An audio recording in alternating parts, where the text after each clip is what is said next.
Oui, merci pour l'introduction. Thank you very much for your very kind introduction, and thank you for opening the debate with this introduction. First of all, I would like to address a technical aspect, and I would like to consider, first of all, something which I deem to be fundamental, that is the fact that we obtain Tartaric stability in our context as being a fundamental challenge for the wineries that want to export. And this is fundamental, and it is in the light of this discussion and for our exchanges in the world and within the framework of this forum. Well, you see, you talked about sincerity and authenticity of wine. Well, in order to also link that to Tartaric stability, let's briefly consider a number of essential pieces of information. And I think that in order to do so, we have to start from history, from a background. We have technologies today which are at the disposal of producers which have different objectives. I said that I would have talked about history, and I would like to go back to the period when we had cold treatment of metatartaric acid in Europe. In other countries, in order to tackle this aspect of tartaric stability, we also had cation exchange resins, which is what I would like to talk about. In Europe, we had for a long time an opposition to the usage of these resins due to a number of problems. And at OIV, discussions went on, and they then admitted the usage of these resins for tartaric stability. Another element which I think is very important and which needs to be talked about is the work performed at various enology institutes, including the Bordeaux one, which focused on the usefulness of aging on a lees of whites. And this evidences that manoproteins coming from yeast were interesting for the purpose of stability. And this, indeed, led to the production of manoproteins that were derived from yeasts. The idea was something that evidenced at scientific level the high level of interest of these molecular approaches. Within the framework of that process and in that period, the need for more reliable instruments and tools came into the picture. And again, we are talking about tartaric stability. Our group, therefore, started considering the needs of these companies, and we sought to understand how we could obtain tartaric stability. At that time, we had already expert opinions about exogenous products. There was an attitude whereby, especially the Reims University in the Champagne, said that these products should be banned. So you see, there was a debate. This is what I mean. And at the time, we considered dialysis being used. You certainly know it, and we will go back to it, and we will also try and see what advantages derive from this technology. Another important event is the interest on the part of the winemaking world at international level for environmental aspects, specifically in Champagne, in France, and in other countries as well. People reflected in general about this aspect. And due to this high environmental interest and concern, they assessed Tartaric stability being obtained through cooling techniques. Different solutions were studied and examined, and carboxymethyl cellulose was one of the proposals made. It is available today. So in order to conclude this sort of historic background account, I can say that at OIV, we further investigated the matter, and certainly at the next Congress in Sofia, we will go back to that, and polyaspartate, in this case, is the focus of attention. So this is the situation. Our debate rotates around these questions and issues related to the technologies I mentioned. You certainly all understood that each one of these technologies has a number of advantages and benefits, and this is related to what we can obtain in the future, and also to the respect for genuine products. The things at stake here are very many in number, and they are also different. So this is what we are going to talk about, and definitely we will have the opportunity to exchange fruitful experience and know-how based on everybody's contributions. If I may, I would also like to add one last remark.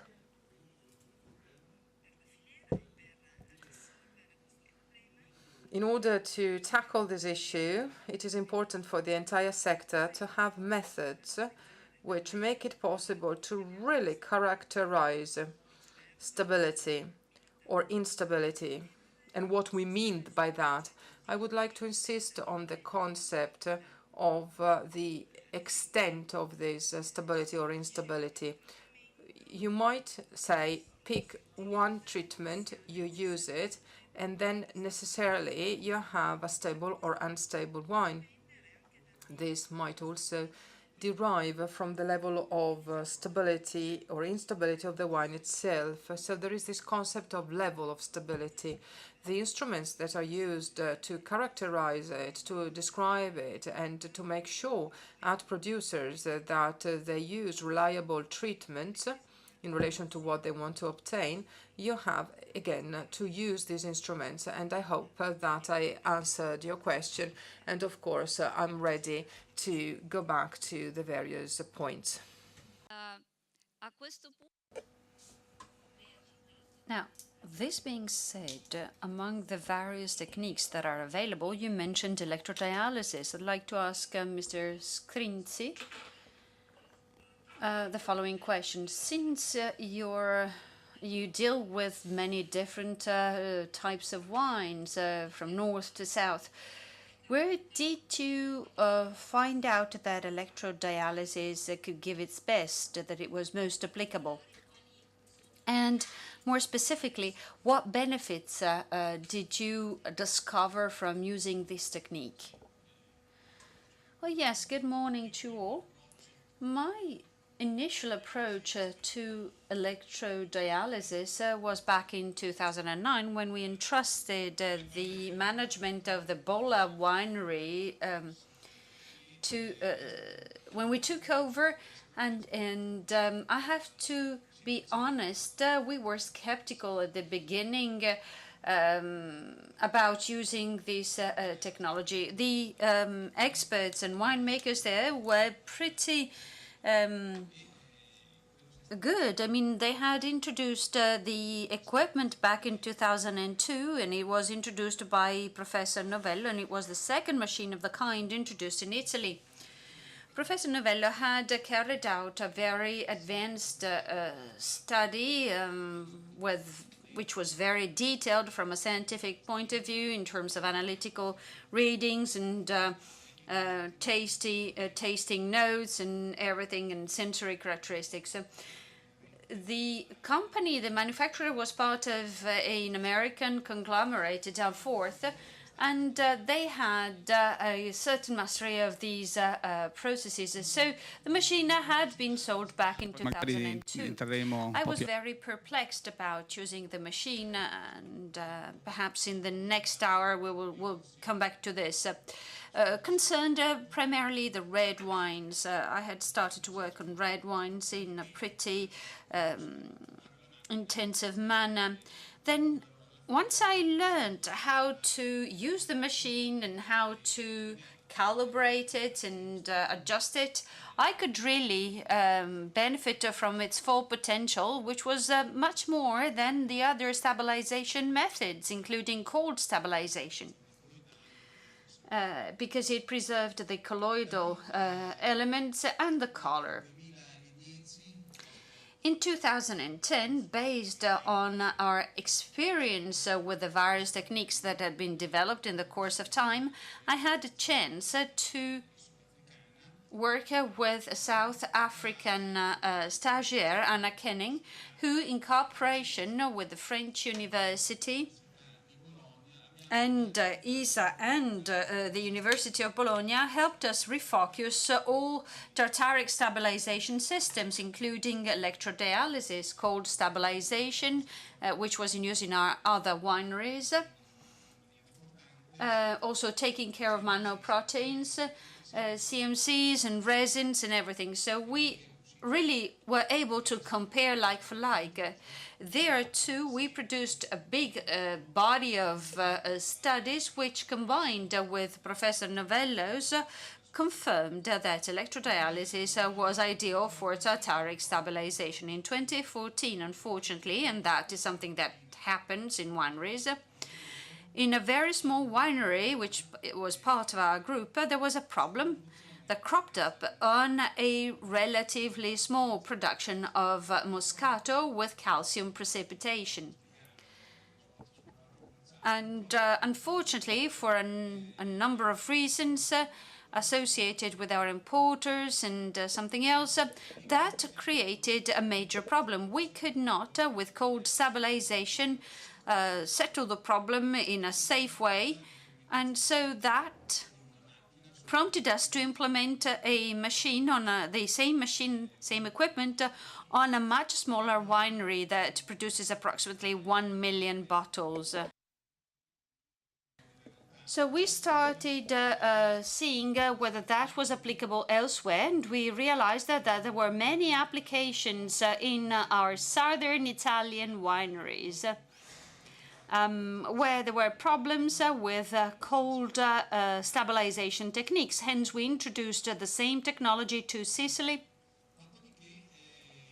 And after that, we took a major step forward in 2015 at Lamberti, 35 million bottles. They make Prosecco. They produce, of that particular wine, they produce 10 million bottles. So they had a problem with the footprint that they could devote to stabilization. So we pondered once again what we could do in terms of equipment. We took a 120 that we could expand to 240 in order to fix the problems that we were encountering. But, you know, we adopted it for completely different reasons depending on the winery. Now, electrodialysis in our wineries is used regardless of whether the wine attend is white, red, or rosé. And we're now assessing whether it could be used for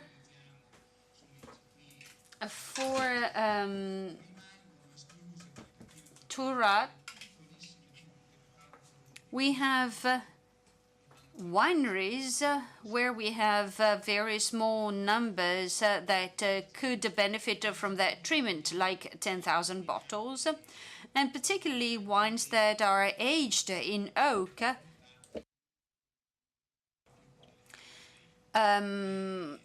I mean, when the bottles are stabilized before bottling in oak and manoproteins can be beneficial, we use the manoproteins a lot. So mostly electrodialysis has replaced for cold stabilization, and also massively CMC, not because CMC doesn't work, but because in some cases we encountered some minor instability problems. Diceva perché trovo molto interessante.